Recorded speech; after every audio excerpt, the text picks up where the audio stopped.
గురుగారు, ఉమ్, అది ఇంతకుముందు క్లాస్ లో విజువలైజేషన్ వేస్తే అనేది నియరెస్ట్ గా మనం సక్సెస్ అయ్యే దాని గురించి చేస్తాము అని చెప్పారు. అవునండి. అంటే ఎగ్జాంపుల్ కి ఒక partition చేస్తామని చెప్పాము, అట్లా అవును, చేసుకుంటామని చెప్పాము. ఎక్కడో అబ్నార్మల్ ఏదో నేను ప్రధానమంత్రి అయిపోతానని అలా కాదు అని చెప్పడం జరిగింది. దాన్ని ఇప్పుడు ఇమాజినేషన్ అంటారు. అదే అందే ఇది విజువలైజేషన్ అంటే ఇది కదా మన నియరెస్ట్ అయ్యేది. అవును, అయితే నిన్న మనం బీజం వేసాం. మనం నిన్నటి అవును, క్లాస్ లో ఒక బీజం వేసాం. అంటే అవును. ఐఆమ్ ద క్రియేటర్, నేను ఉమ్, అహం బ్రహ్మాస్మి అన్నాం. అంటే ఉమ్, మనం ఉన్న వాస్తవానికి ఆ ఏదో ఒక పాత్రధారుడిగా కనిపిస్తుంటా కానీ నేను బ్రహ్మగా అనేది ఏదో కావాలని అనుకోవటమే తప్ప అసలు అది ఎలా రియాలిటీ అనేది మనసును కన్విన్స్ చేసి ఒప్పించలేని సిచ్యువేషన్ వస్తుంది. కావాలని బలవంతంగా అహం బ్రహ్మాస్మి అని అంటమే తప్ప నేనెట్టా బ్రహ్మణ అన్న దానికి కన్విన్స్ అవ్వలేని పరిస్థితి. అంటే మొన్న అంతకుముందు చెప్పిన క్లాస్కి ఈ క్లాస్కి సింక్ అవ్వట్లేదని నాకు అనిపిస్తుంది. అంటే విజువలైజేషన్ బ్రహ్మగా నేను ఊహించుకున్నాను నేను, కానీ ఏదో మీరు చెప్పారు అన్నట్టు అనిపిస్తుంది ఒక్కోసారి. ఎట్లా అనేది సింక్ అవ్వట్లేదు సార్. అంతకుముందు క్లాస్కి ఈ క్లాస్ కలిపినప్పుడు సింక్ అవ్వట్లేదు. ఈ డౌట్ ఎవరికి వచ్చింది? ఈ డౌట్ ఇంకా ఎవరికైనా ఉందా? ఇదే డౌట్ ఎవరికైనా వచ్చిందా? ఉమ్, లేదు సార్, ఎవరికి డౌట్ లేదు. నాకైతే లేదు. డౌట్ లేని వాళ్ళు మాట్లాడకండి. డౌట్ ఉన్నవాళ్ళు, ఇదే డౌట్ మాకు కూడా వచ్చిందండి అన్నవాళ్ళు ఎవరైనా ఉన్నారా? వచ్చింది గురూజీ, మీతో చెప్పలేదు కానీ వచ్చింది. ఉమ్, ఇంకా ఇంకా ఇంకా వచ్చిందా? రాలేదా? వచ్చింది గురూజీ. ఇంకా చెప్పండి, ఇంకా బయటికి రండి. వచ్చిందా అందరికి? వచ్చిందా రాలేదా ఈ డౌట్? ఇప్పుడు డౌట్ రాని వాళ్ళు రాలేదు కదా? డౌట్ రాలేదా? రాని వాళ్ళు ఆ డౌట్కి ఎక్స్ప్లెయిన్ చేయాలి. చెప్పండి, వాళ్ళకి ఎక్స్ప్లెయిన్ చేయండి చక్కగా. జస్ట్ ఎందుకు రాలేదు మీకు అర్థమైంది, చెప్పండి. ప్రస్తుతం జరుగుతున్న క్లాసు గురించి తెలుసుకున్న జ్ఞానం అని కాకుండా ఇంతకుముందు తెలుసుకున్న జ్ఞానాన్ని బట్టి నేను బ్రహ్మము అనే భావం కలిగింది. అంటే అహం బ్రహ్మాస్మి అనే క్లాసెస్, ఒక 80 videos classes step by step వినడం జరిగింది. దానివల్ల బేసిక్ నాలెడ్జ్ తెలుసు నాకు. సృష్టి బ్రహ్మం నుంచి సృష్టి ఏ విధంగా ఏర్పడింది అని ఒక క్రమం తెలుసుకోవడం జరిగింది. ఆ నాలెడ్జ్ ని బేస్ చేసుకుని నేను బ్రహ్మము అనే అనుభూతి చెందడం. ఓకే, నేను ఇప్పుడు క్లియర్గా చెప్పే ప్రయత్నం చేస్తా. ఇప్పుడు ఒక వ్యక్తి అహం బ్రహ్మాస్మి అనగానే ఆయన బ్రహ్మ అంటే 4 తలలు ఉంటాయి కదా, బ్రహ్మ అంటే కిరీటం ఉంటుంది కదా, బ్రహ్మ అంటే బ్రహ్మలోకంలో ఉంటాడు, రాసుకుంటూ కూర్చుంటాడు, ఇలాంటి ఇమాజినేషన్ దీన్ని పట్టుకున్నాడు అనుకోండి, దాన్ని ఇమాజినేషన్ అంటారు. మనం ఎప్పుడైతే ఇమాజినేషన్ పట్టుకుంటామో ఆ అఫర్మేషన్కి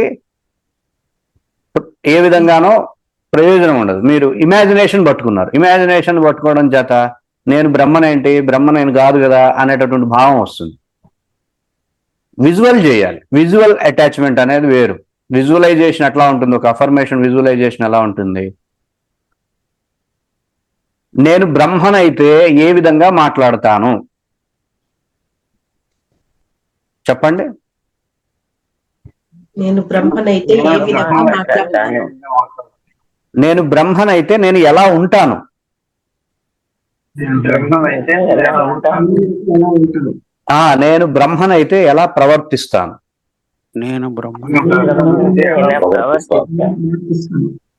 ఇప్పుడు ఈ ప్రశ్నలకు సమాధానం నియర్ ఫ్యూచర్ లో ఉంటుందా, లాంగ్ ఫ్యూచర్ లో ఉంటుందా? నియర్ ఫ్యూచర్ లో ఉంటుంది. రైట్ నౌ ఇప్పటికిప్పుడు జరిగేటటువంటి అంశం అహం బ్రహ్మాస్మి, నేను బ్రహ్మనైతే, నేను బ్రహ్మనై ఉంటే నేను ఎలా మాట్లాడతా, ఎలా ప్రవర్తిస్తా, ఎలా ఉంటా, ఎలా నన్ను నేను ఆవిష్కరించుకుంటా అనేది ఇప్పటికిప్పుడు జరిగిపోయే అంశం కదా. అది విజువలైజేషన్ చేయాలి, అది విజువలైజ్ చేయాలి.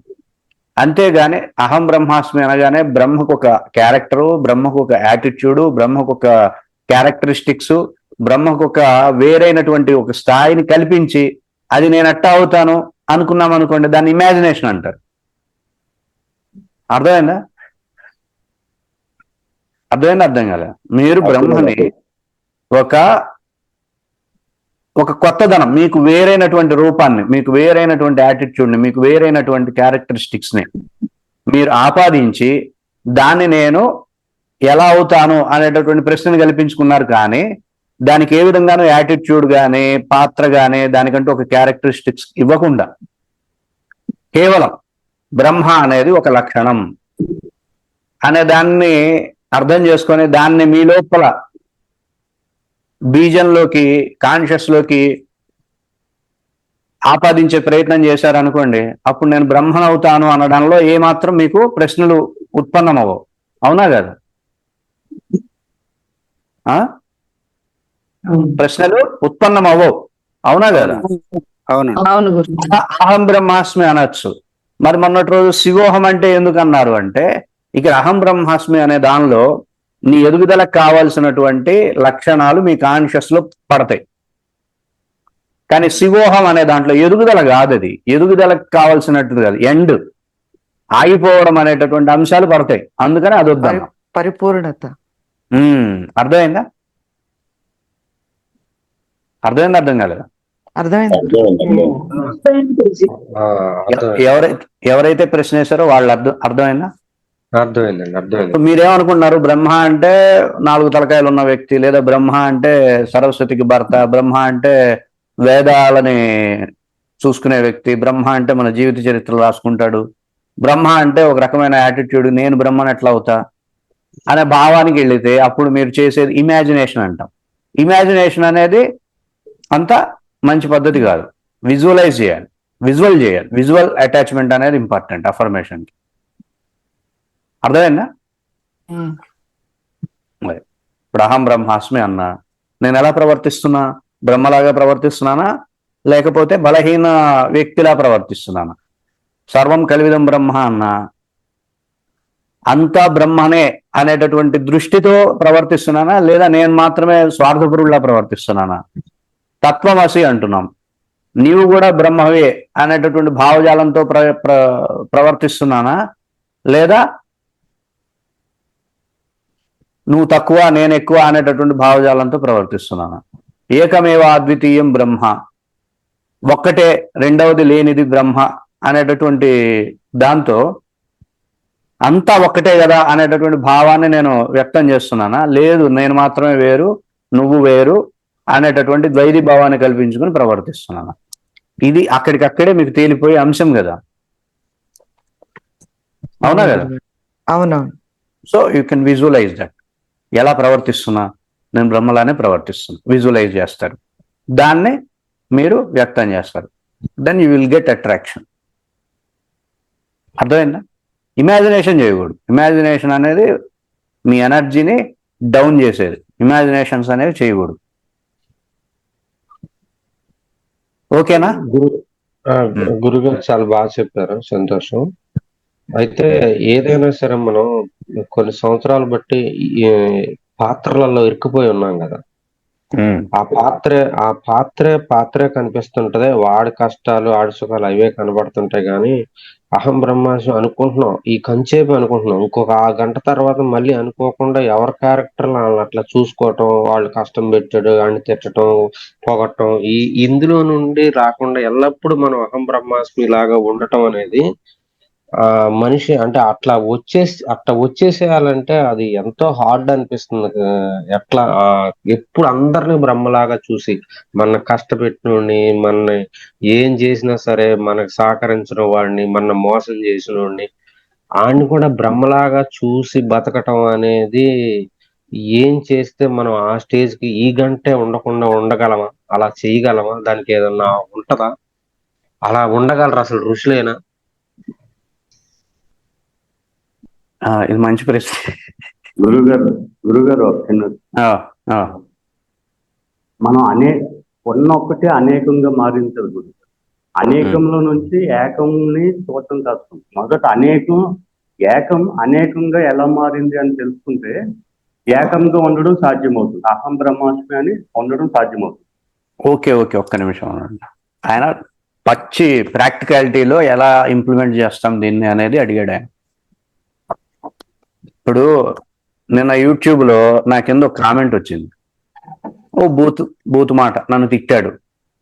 అది తిట్టగానే అబ్బా అతను కూడా బ్రహ్మే కదా, ఏమైందిలే అని నేను కూడా అనుకోను. ఇంత చెప్పా కదా, అర్థమవుతుందా మీకు? అర్థమవుతుంది. అది నేను కూడా అనుకోనండి.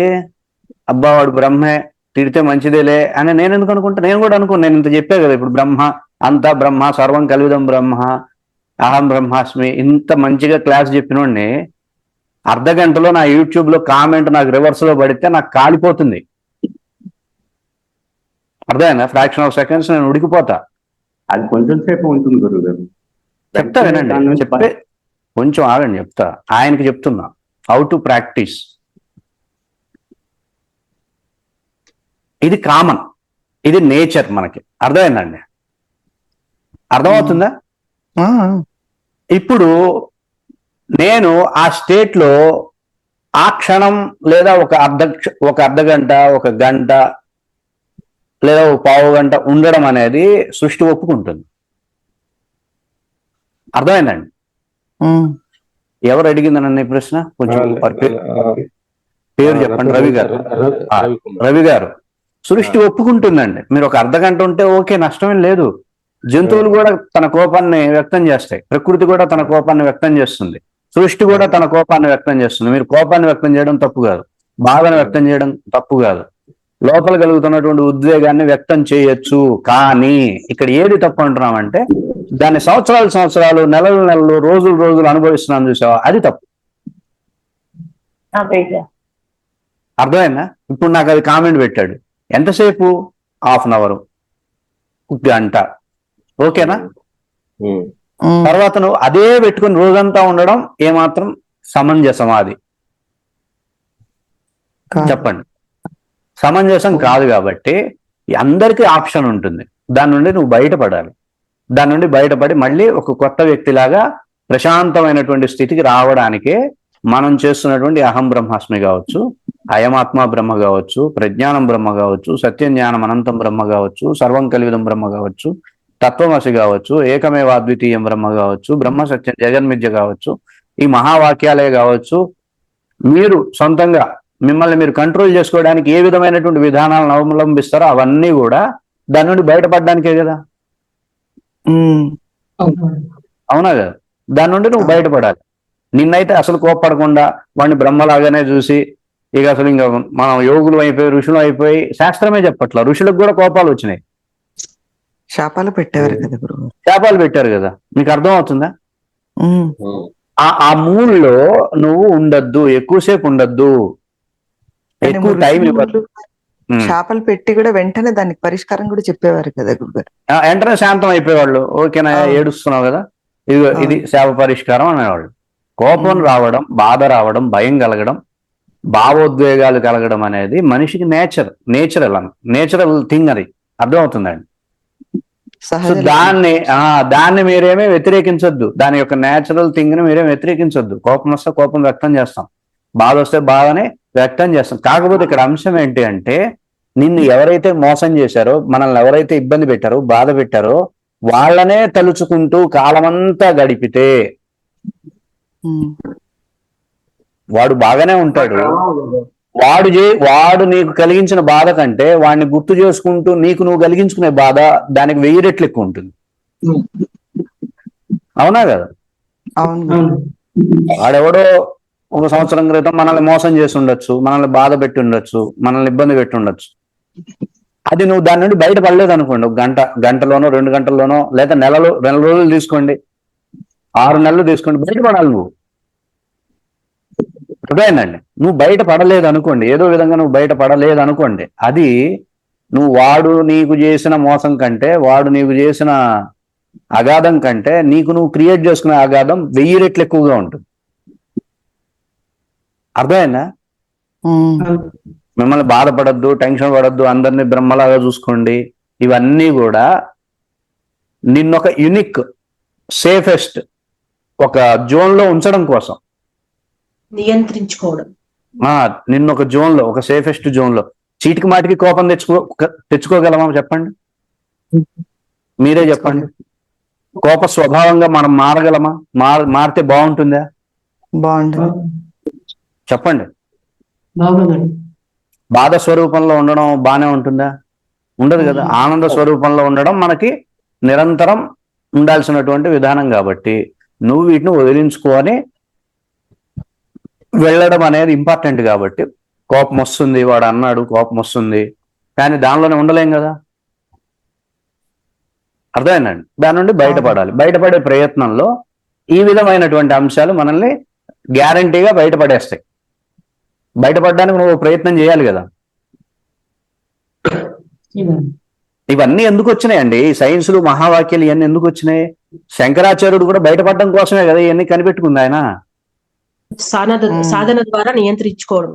ఇప్పుడు శంకరాచార్యుడు అంతటి వాడే ఋషి కాదు కదా. ఇప్పుడు లెక్క ప్రకారం శంకరాచార్యుడు, శంకర సాక్షాత్ అనే వ్యక్తే ఈ మహావాక్యాలను పెట్టుకొని తాను ఈ విధమైనటువంటి అంశాల నుండి బయటపడడానికి ఇవన్నీ పెట్టుకున్నాడు. అవునా కదా? మనమెంత? సో మనం కూడా కోప్పడ్డం తప్పు కాదు, ఆ వ్యక్తిని నువ్వు ద్వేషించు తప్పు కాదు, కానీ ఆ ద్వేషంలోనే మునిగిపోయి ఉన్నావు అనుకో, అది ప్రమాదం. అర్థమైందా? అర్థం కాలేదా? అర్థమైందండి. ఇంకో సమాధానం చెప్తా. ఇప్పుడు అందరూ బ్రహ్మే అన్నాం కదా అని చెప్పి అందరికి ఇండ్లకి వెళ్ళి సన్మానాలు ఏం చేయం కదా మనమేమి. అందరినీ బ్రహ్మ అన్నారు కదా అని చెప్పి మనకు తెలిసిన కొంపలన్నిటికి వెళ్ళిపోయి మీరు బ్రహ్మ అని చెప్పి సన్మానాలు ఏం చేయం కదా. నేను బ్రహ్మాన్ని ఎందుకు అంటున్నానంటే దాని నుండి బయటపడడం కోసం. అర్థమైందండి? సర్వం కల్విదం బ్రహ్మ, అంతా బ్రహ్మే కదా అనేటువంటి భావం ఏం చేస్తుంది, ఒక అర్ధగంట తర్వాత, ఒక గంట తర్వాత వచ్చి వాడి గురించి ఆలోచించుకోవడం ఎందుకనేటటువంటి భావంతో మనం ప్రశాంతంగా ఉంటాం. అవునా కదా? అవును గురువు, ముమ్మాటికి. నిన్ను ప్రశాంతంగా తెచ్చుకోవడం కోసం ఇవి బాగా ఉపయోగపడతాయి. అందుకని, అంతేగాని నిన్ను ఒక ఋషిలాగా మునిలాగా ఉండాలి, ఎవడేమన్నా సరే సైలెంట్ కూర్చోవాలి అనేటట్టుగా లేదు కదా. అలా ఎవరు కూర్చోలేం. విష్ణుమూర్తికి కోపం రాలేదా? శివుడికి కోపం రాలేదా? బ్రహ్మదేవుడికి కోపం రాలేదా? ఎవరికి కోపం రాలా? ఎవరికి బాధ కలగలా? శివుడు అంతటి వాడు రథచక్రం తీసుకుని భీష్ముడి మీదకు ఉడికాడు కదా. ఎందుకు కోపం రాదు? నువ్వు దాన్ని యాక్సెప్ట్ చేయి, అంగీకరించి దాని నుండి బయటపడాలి. వెంటనే బయటపడే సామర్థ్యాన్ని మనం తెచ్చుకోవాలి. అర్థమైందండి? మీరు 100 మంచి పని చేయడానికి ముందుకు వస్తారు, 10 మంది పొగుడుతారు, 100 మంది తిడతారు. అలాగని చెప్పి చేసే మంచి పని ఆపలేం కదా. అవునండి. ఆపలేము, ఆగలేము, ముందుకే వెళ్ళాలి. అలాంటప్పుడు ఏం చేయాలి? దాని నుండి బయటపడాలి. దాని నుండి బయటపడుతూ రావాలి. ఆ సైడ్ మాటలు మాట్లాడే వాళ్ళు చేయగలరా? చేయలేరు. అర్థమైందండి? పనికి మాలిన వాళ్ళు దాన్ని ఏమంటారు, కూసే గాడిద వచ్చి మేసే గాడిదని జడగొట్టినట్టుగా ఒక మంచి పని చేద్దామని ప్రయత్నం చేసేవాడిని ఏమీ చేయలేని వెధవలందరూ కలిసి ఏదేదో మాట్లాడుతుంటారు. అవన్నీ పట్టించుకుంటూ కూర్చుంటే అర్థమైందా? సో వాటిని బయటపడాలి అంటే సర్వం కల్విదం బ్రహ్మ, అంతా బ్రహ్మయే కదా. దాన్ని బయటపడడం. ఇవన్నీ ఏం చేస్తాయంటే మిమ్మల్ని రాటుదేలేలా చేస్తాయి. అర్థమైందండి? శక్తివంతుల్లా చేస్తాయి. ఆ బయటపడడంలో శక్తి కలుగుతుంది. పసిపిల్లాడి కింద పడి లేస్తే శక్తి కలుగుతుందా, పడకుండా ఉంటే శక్తి కలుగుతుందా చెప్పండి? పడి లేస్తేనే నువ్వు ఎన్నిసార్లు పడి లేస్తే అంత బలంగా తయారవుతాయి పిక్కలు పసితనంలో. అవునండి. అర్థమైందండి? అంత బలంగా తయారవుతాడు వాడు. ఎన్నిసార్లు నువ్వు పడి లేస్తే. అలాగే ఇవన్నీ కూడా నీ లోపల బ్రహ్మత్వాన్ని మేల్కొల్పడానికే సాధన ఇవంతా. అర్థమైందా? పడ్డాము, వ్యక్తిలా పడ్డాము, బ్రహ్మలా లే. వ్యక్తిలా పడు, బ్రహ్మలా లే. వ్యక్తిలా పడు, బ్రహ్మలా లే. అర్థమైందా? అర్థమైందండి. ఇదంతా కూడా మన మంచికే అనేటటువంటి భావజాలాన్ని పెంచుకొని అందులో కూడా ఒక అనుకూలత్వాన్ని పొందాలి. మీకు వ్యతిరేకతలో కూడా ఒక అనుకూలత్వాన్ని తీసుకోవాలి. అర్థమైందండి? బ్యాడ్ లో కూడా గుడ్ తీసుకోవాలి.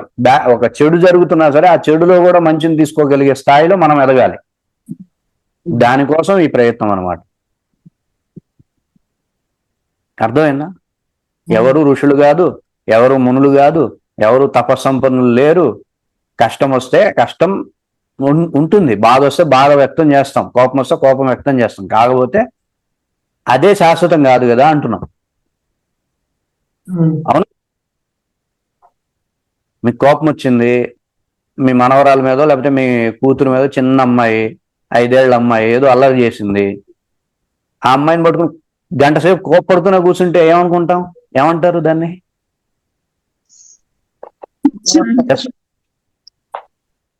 ఏమంటారు? ఒక్క క్షణం ఏంటది అని అరిచి ఊరుకున్నారు అనుకోండి, అది సహజం. దొరికారు కదా అని చెప్పి కూర్చోబెట్టి ఇది చేయడం తప్పు, ఇది చేయడం తప్పు అని గంట సేపు వాదించారు అనుకోండి, ఆ పిల్లతో ఏముంటుంది? నెగటివ్ చూస్తారు. ఆ అమ్మాయికి కూడా మన మీద డౌట్ వచ్చేస్తుంది. సో ఇది సృష్టి అనమాట, ఇట్లా ఉంటుంది. కాబట్టి ఆ విషయంలోనే కూరుపోకుండా ఉండడం కోసం ఇవన్నీ సేఫెస్ట్ మెథడ్స్ అనమాట. అర్థమైందా? అహం బ్రహ్మాస్మి. గురుగారు, మరి మన దాన్ని వదిలిపెట్టి క్షమించి వదిలేసి ముందుకు వెళ్ళిపోతుంటాం. అంటే బయటపడి ముందుకు వెళ్ళాలన్నది సబ్జెక్ట్ మీరు చెప్పింది.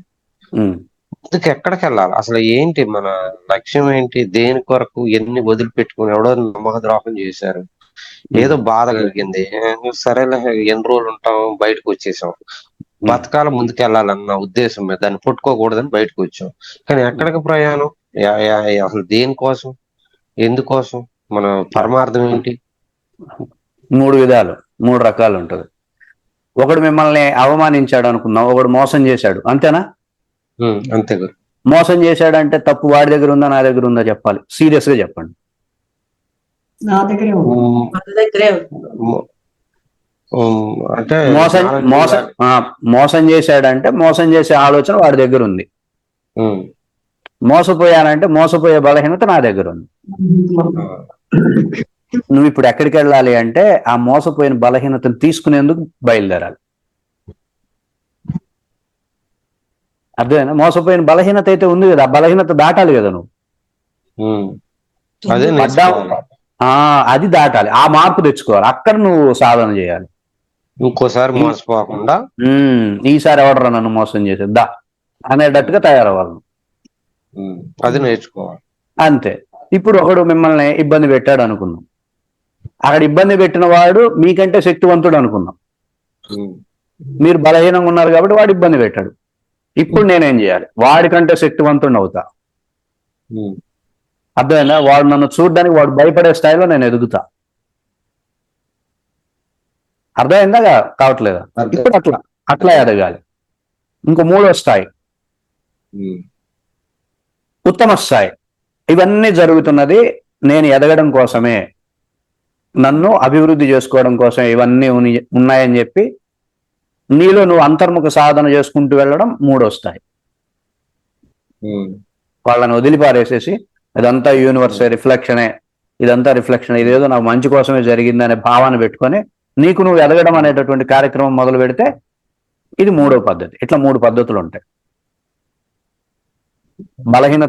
బలహీనతను దాటడం కోసం సాధన చేయడం, 2 శక్తివంతం అవ్వడం కోసం సాధన చేయడం, 3వది ఉన్నతంగా తన స్వరూపాన్ని తాను చేరుకోవడం కోసం సాధన చేయడం. ఈ 3 అంశాలు ఉంటాయి.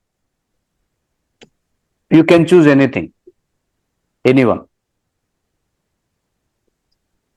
అంటే మెయిన్ మనిషి పరమార్థం ఉన్నతంగా తన స్వరూపం కొరకు తెలుసుకోవటం కోసమే అసలు మెయిన్ గోల్. మీ మూడిట్లో ఏది పెట్టుకున్నా సరే చివరికి అక్కడికే వెళ్తాం. కాకపోతే మీకు నచ్చాలి. ఇప్పుడు వాడు మీ బలహీనతను తీసేసుకోవాలి అనేది మిమ్మల్ని నచ్చింది అనుకోండి ఆప్షన్, దాని మీదకి వెళ్ళండి. అట్లా వెళ్ళినా మీ స్వరూపాన్ని పట్టుకుంటారు. రెండవది, నా శత్రువు కంటే నేను శక్తివంతం అవుతా, నా శత్రువుని భయపెట్టే స్థాయిలో నేను శక్తివంతం అవుతా అని అనుకున్నా సరే ఆ సాధనలో మీరు వాడికంటే శక్తివంతం అవుతారు, మీ స్వరూపాన్ని చేరుకుంటారు.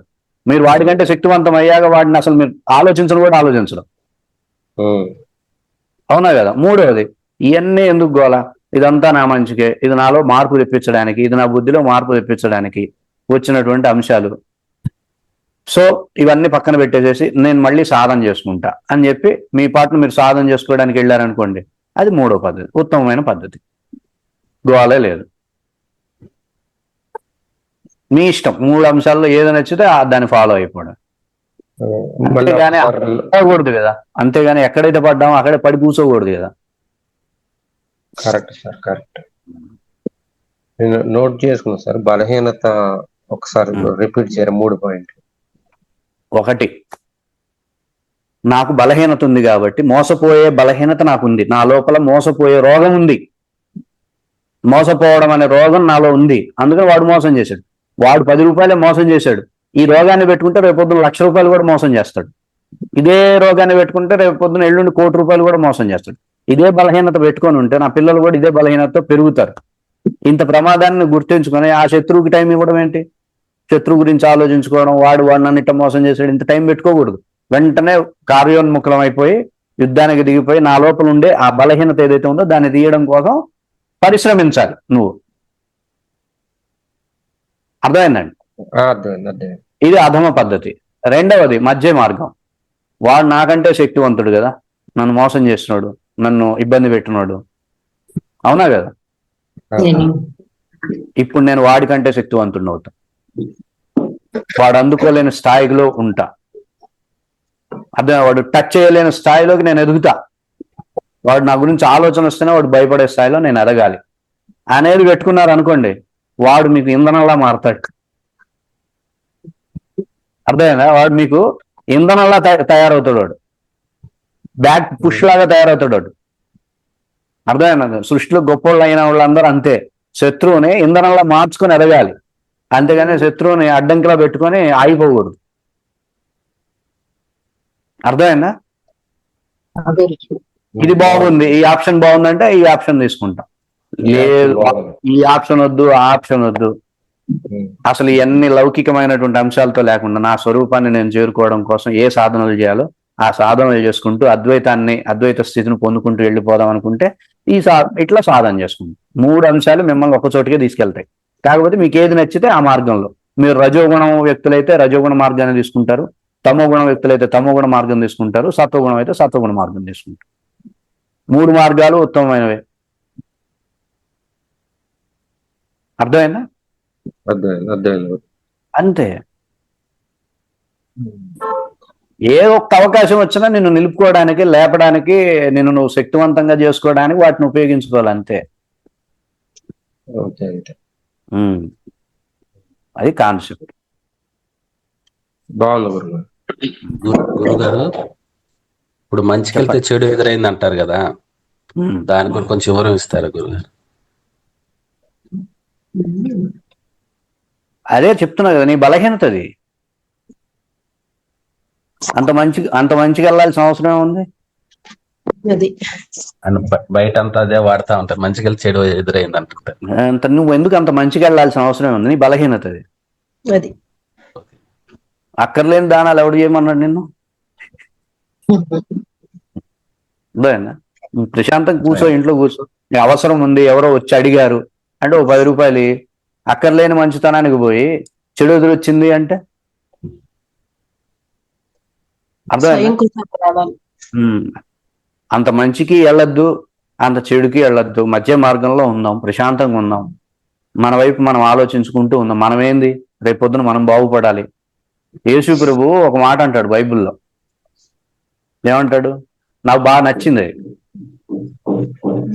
ఏమంటాడు చెప్పండి? ఆయన్ని ఇది చేసి ఇంకా సెలవు ఎక్కించే టైంలో అందరూ వస్తారు, ఏడుస్తూ ఉంటారు, బాధపడుతూ ఉంటారు, యేసు ప్రభుకి ఇది జరిగింది. అందరిని ఉద్దేశించి ఒక మాట అంటాడు, నా నా కోసం కోసం ఏడవకండి. నీ కోసం ఏడు. మీకోసం మీ పిల్లల కోసం ఆ ఏడుపు ఏడవండి, పక్కనోడి కోసం ఏడవద్దు. నీ కోసం నీ పిల్లల కోసం ఏడిస్తే బాగుపడతావు. అది అట్లా ఉండాలన్నమాట. 9వ తేదీ మనం లా ఆఫ్ అట్రాక్షన్ కి సంబంధించిన సెషన్ పెట్టుకుంటాము. మీకు దానికి సంబంధించిన డీటెయిల్స్ అన్ని మీ వాట్సాప్కి వస్తాయి. ఓకేనా? 9వ తేదీ మార్నింగ్ ఈవినింగ్ 2 సెషన్స్ ఉంటాయి. Okay sir. Law of attraction session ఒకటే ఉంటుంది. అదేంటంటే మీ చేత ప్రాక్టీస్ చేయిస్తే ప్రాక్టీస్ చేయడం ఇవన్నీ చెప్తాం 9వ తేదీ. ఓకేనా? ఓకే గురూజీ.